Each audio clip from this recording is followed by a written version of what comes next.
Assalamualaikum warahmatullahi wabarakatuh. Hai Sobat Intan. Kali ini kita akan masuk ke acara talk show Intan Radio Mantap-Mantap Disiko. Dalam 45 menit ke depan, saya Sri Hartati akan menemani kalian di Intan Radio. Kali ini saya tidak sendirian, saya bersama Pak Ratno Jamaludin. Siapa sih Pak Ratno Jamaludin? Boleh dong Pak diperkenalkan dirinya? Oke.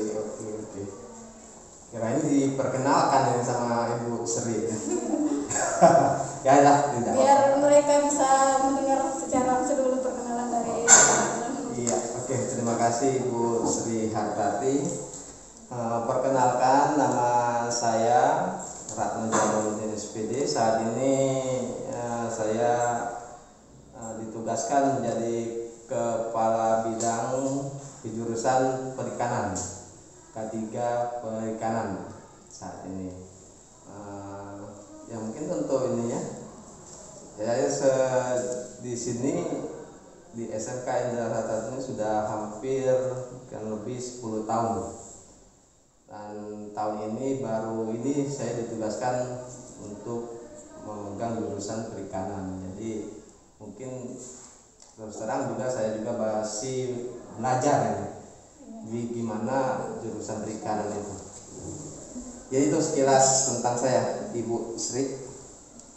Ya, jadi begitu ya Sobat Intan. Para ini baru belum 1 tahun ya Pak. Iya. Memegang ketua ke jurusan APAT. Ya Sobat Intan, pada kali ini kita akan membahas mengenai budidaya ikan di jurusan perikanan atau jurusan APAT. Bagaimana sih Pak sejarah perkembangan APAT di SMK Intan ini? Oke, terima kasih. Siswa-siswi khususnya di Intan ya, apalagi yang jurusan APAT ya, Bu Sri ya, seharusnya dia harus lebih tahu dulu bagaimana sejarah cikal bakal terbentuknya APAT. Jadi mereka ya kurang lebih ada semangat untuk belajar. Jadi saya juga seperti itu, sebelum menjadi K3 itu saya cari tahu dulu apa sih cikal bakal, apa latar belakangnya dibentuknya APAT ini di SMK kita gitu. Jadi sejarahnya APAT ini berdasarkan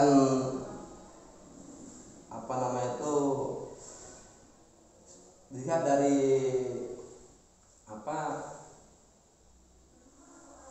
kultur Indonesia ya. Indonesia itu kan maritim, dipenuhi oleh perairan. Itu dasarnya kemarin bahwa seluruh Indonesia itu banyak airnya, baik itu air asin, air payau, dan air tawar. Nah, dan juga ini dicetuskan awalnya itu oleh Bapak Bupati terdahulu. Ya, Bapak siapa waktu itu? Bapak Muhammad Yahya. Saat itu dia datang ke kita itu sekitar tahun 2015. Tahun 2015 itu datang ke sini melihat sebetulnya ada prospek di SMK kita untuk mendirikan APAT ini gitu loh. Nah, dari situ tercetus itu, dan alhamdulillah langsung ditanggapi oleh kepala sekolah kita saat itu, Bapak Dr. Andes Joneri MPD.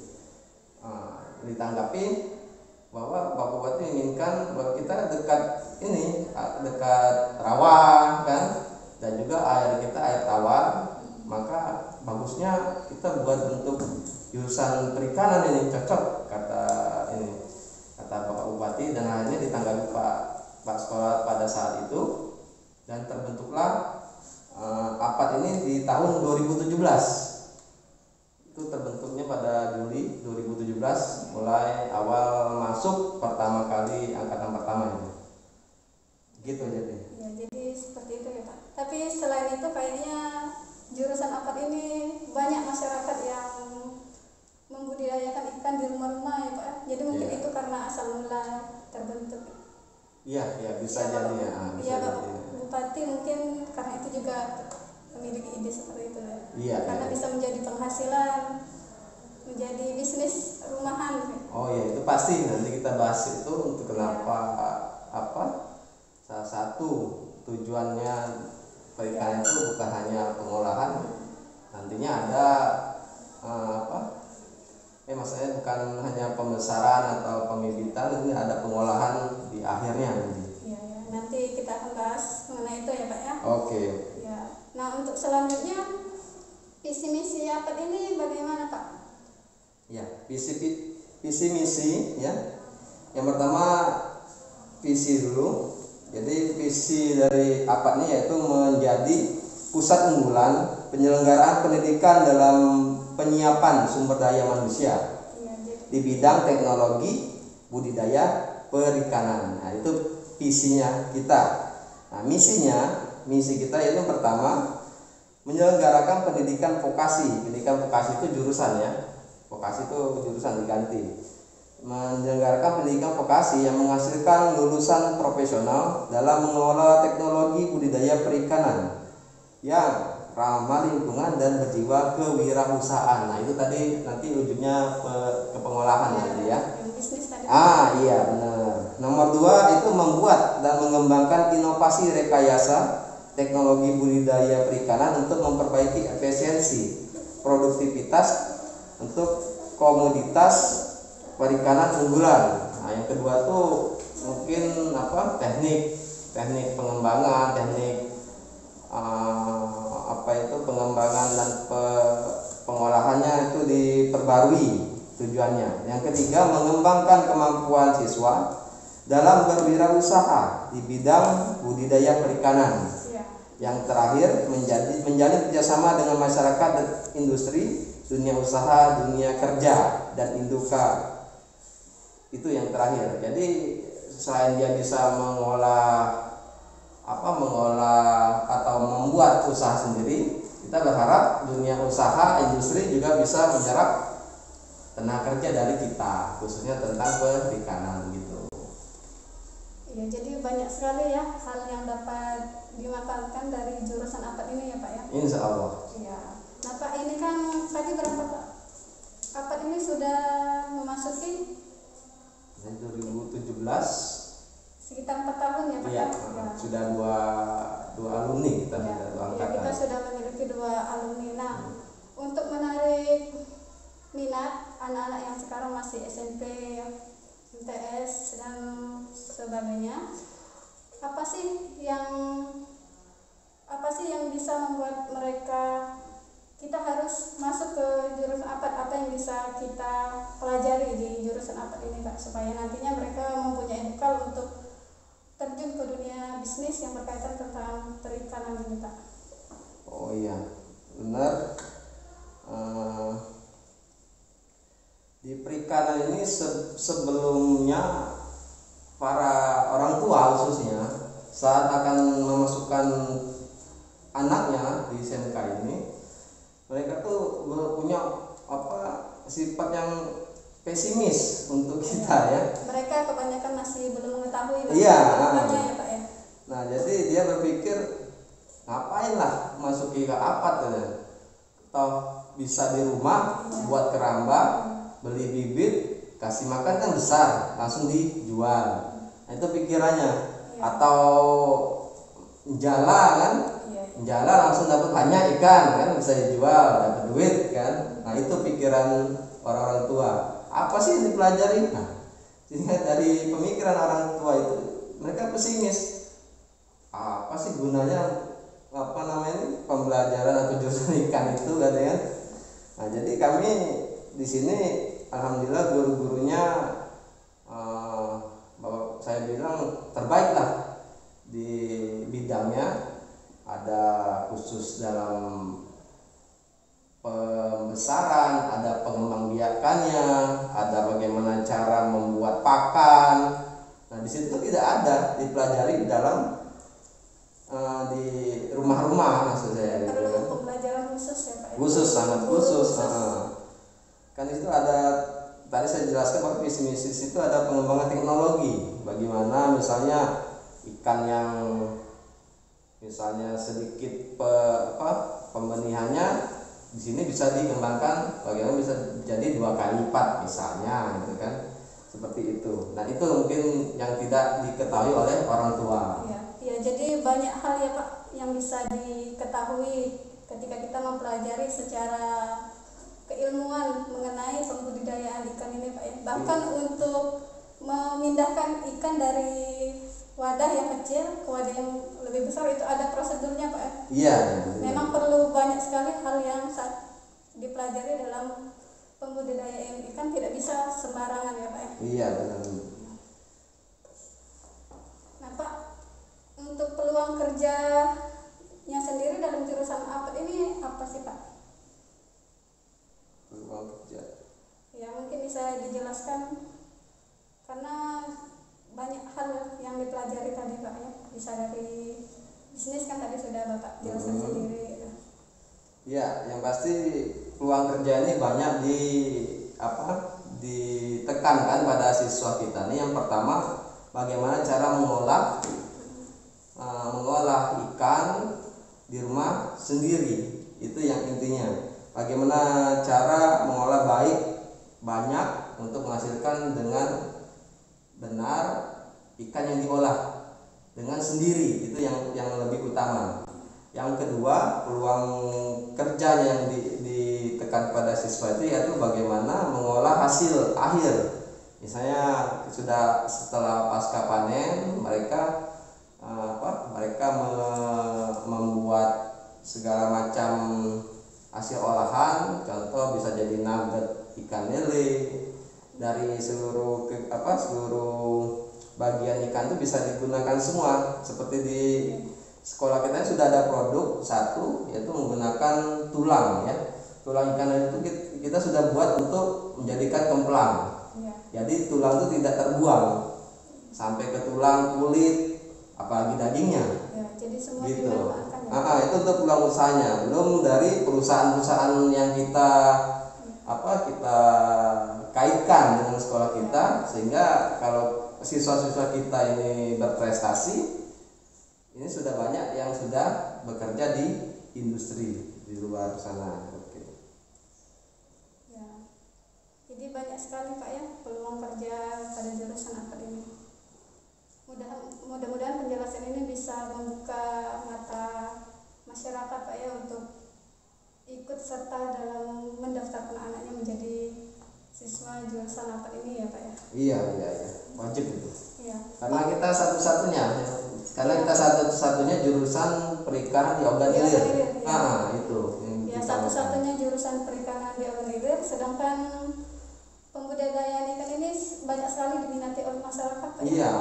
Karena di sekitar rumah saya juga banyak sekali orang yang membudidayakan ikan, terutama ikan lele. Iya, benar. Dan pembudidayaan ikan ini tidak hanya bisa dijadikan lahan bisnis ya Pak, tapi juga bisa menjadi bahan hiburan bagi mereka misalnya ikan hias itu Pak. Iya, jangan ikan hias, ikan lele saja di kolam, apalagi di masa pandemi ini kan. Jenuh di rumah seharian, kita kasih ikan lele, kita lihat ikan itu bergerak, itu sudah menghilangkan stres. Dan itu perlu perawatan khusus ya Pak ya. Iya, itu salah satu inti dalam pembelajaran nanti saya jelaskan setelah ini mungkin. Ya Pak, untuk fasilitasnya sendiri di jurusan APET ini apa saja sih Pak? Ya, fasilitas yang kita punya itu punya lahan. Yang pertama, lahan kita tuh lumayan ya. Kemarin saat ini juga peran serta Bapak Bupati yang terdahulu. Jadi beliau tuh langsung setelah kita merespon, beliau langsung menanggapi dengan memperluas lahan sekolah kita khusus untuk perikanan, Bu. Iya. Itu yang saya salut lah karena tidak hanya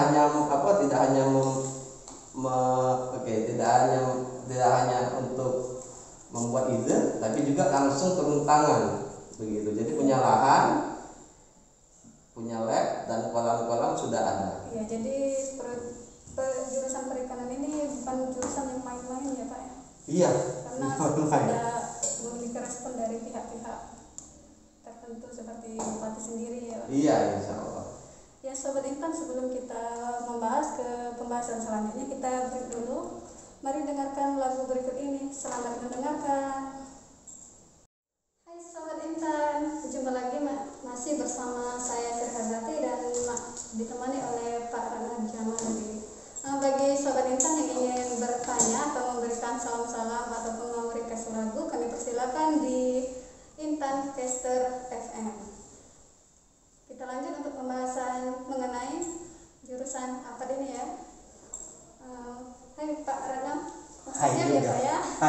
gitu. Para ini seringkali merasa ganteng orangnya. Kok merasa ganteng? Memang ganteng loh. Kalau hari ini tetap ya Pak ya merasa ganteng. Pasti itu harus yakin tiap hari. Walaupun tidak ganteng kan. Ya sudah Ya. berjalan sekarang itu ya. Oke. Pak, untuk pembelajaran APAT ini apa saja sih yang dibahas dalam jurusan APAT? Yang diajarkan dalam inti ya, inti dalam pembelajaran apa tuh, yang pertama itu tentang teknik pengembangbiakan ikan air tawar khususnya. Nah, yang kedua itu tentang pendederan ikan air tawar, itu sambungan dari pengembangbiakan. Yang ketiga itu pembesaran ikan air tawar. Yang terakhir itu pasca panen. Nah, nanti ada yang kelima, itu ada tambahan, yaitu tadi pengolahan hasil akhir untuk ya peluang kerja. Nah, jadi di sana pengembangbiakan itu contohnya itu meminjahkan, mengawinkan. Nah, itu pengembangbiakan.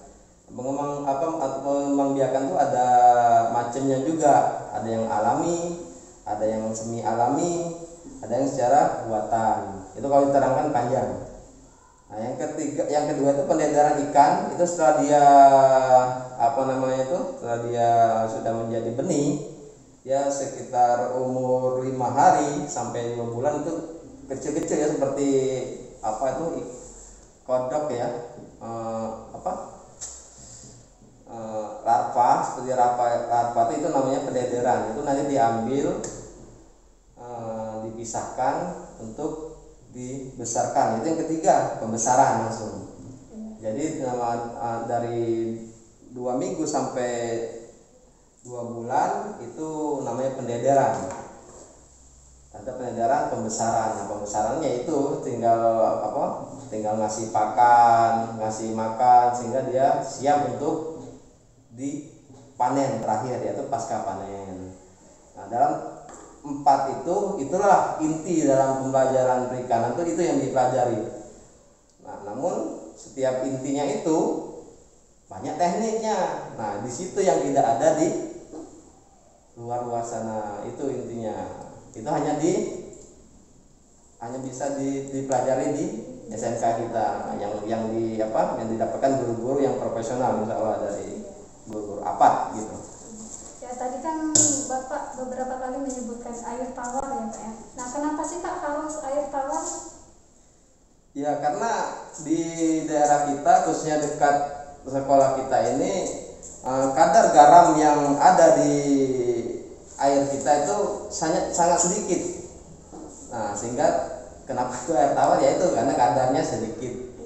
Nah, dan air untuk pengolahan yang cocok untuk ikan-ikan yang ada di sekitar kita ya air tawar gitu. Jadi kandungan yang ada di air kita itu air tawar gitu. Jadi cocoknya untuk kita jurusan APAT, agrobisnis perikanan air tawar. Ya, untuk ikannya Pak, ikan apa saja yang sudah dibudidayakan di jurusan perikanan ini?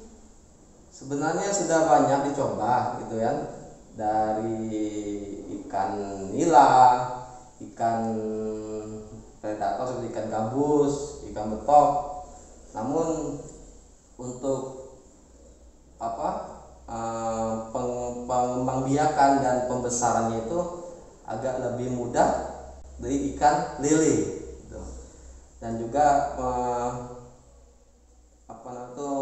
untuk perawatannya juga itu kan lebih simpel ke ikan lele. Jadi karena kalau ke ikan lain masih mengalami kesulitan. Nanti insya Allah ke depan akan kita juga gunakan teknik-teknik mungkin kita pelajari lagi. Nanti ke depannya insya Allah mau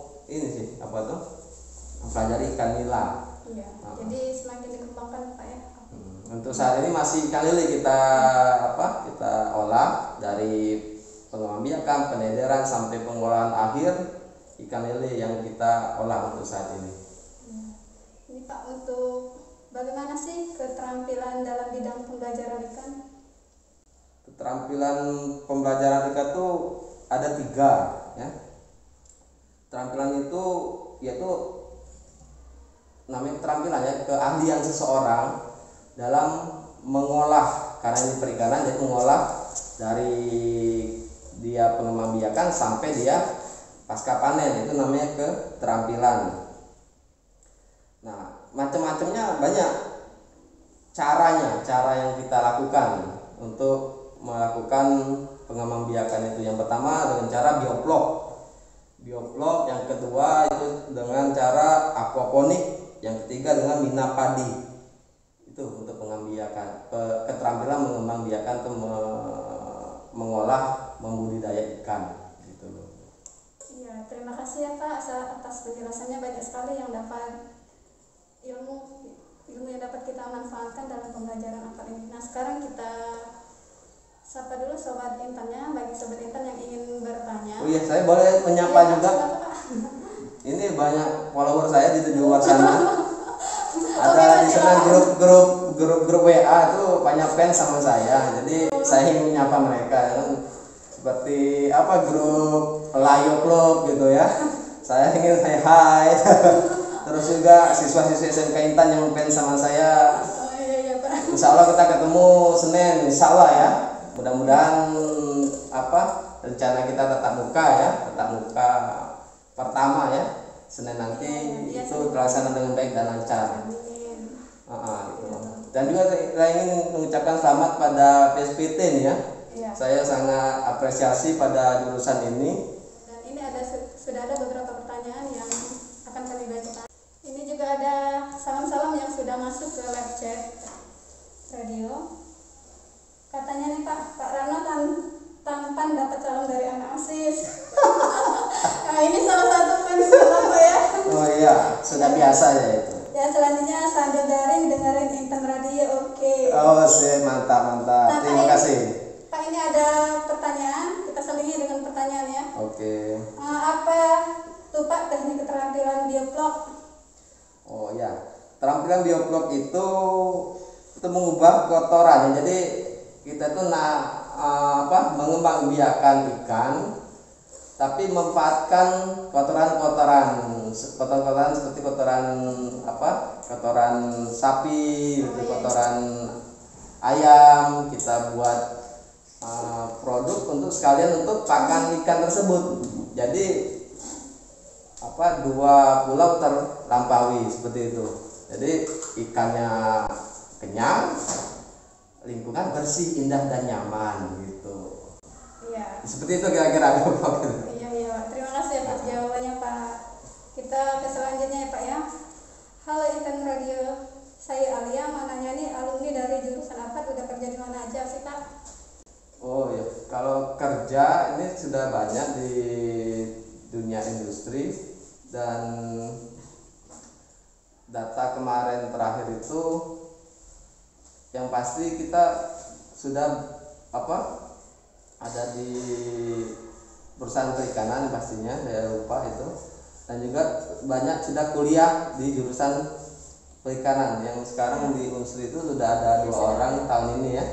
Tahunnya saya 2 orang, dan ada yang malah ke luar jurusan sebenarnya, tapi berarti itu meyakinkan bahwa dia punya kemampuan lebih. Iya, berarti tidak hanya fokus ke jurusan perikanan yang Iya. walaupun sekolahnya di jurusan perikanan. Iya, ada yang di ini ya Pak, tenaga listrik, PLN, sudah ada. Ya, kita lanjut Pak ya. Semangat host, terima kasih. Request lagu Iwan Fals, pesawat tempur ya Mbak. Waduh, semangat benar ya. Intan Radio keren. PSPT memang keren, warna baru penyampaian informasi keluarga sekolah. Semangat host, belajar daring dengerin lagu dari Intan Radio, apalagi bentar lagi ada podcast. Ya, terima kasih untuk seluruh sobat Intan yang sudah mendengarkan Intan Radio hari ini. Kesimpulannya hari ini bahwa untuk di jurusan apa ini banyak sekali manfaat yang bisa kita ambil ya Pak ya. Iya, pastinya. Iya, jadi untuk pembudidayaan ikan itu banyak sekali prosedur yang harus diikuti diikuti, tidak sembarangan Pak ya. Terus kedepannya juga banyak manfaat yang dapat kita ambil, bisa menjadi bisnis dan juga bisa menjadi hiburan untuk membudidayakan ikan ini ya Pak ya. Iya pastinya Bu Sri. Ya untuk kali ini sampai di sini podcast kita hari ini. Terima kasih kepada Pak Rano sudah bersedia untuk hadir pada pertemuan ini. Sama-sama. Saya akhiri. Wassalamualaikum warahmatullahi wabarakatuh. Waalaikumsalam warahmatullahi wabarakatuh. Intanofficial.com, terima kasih sudah menonton podcast kita kali ini. Jangan lupa like, komen, dan subscribe. Terima kasih.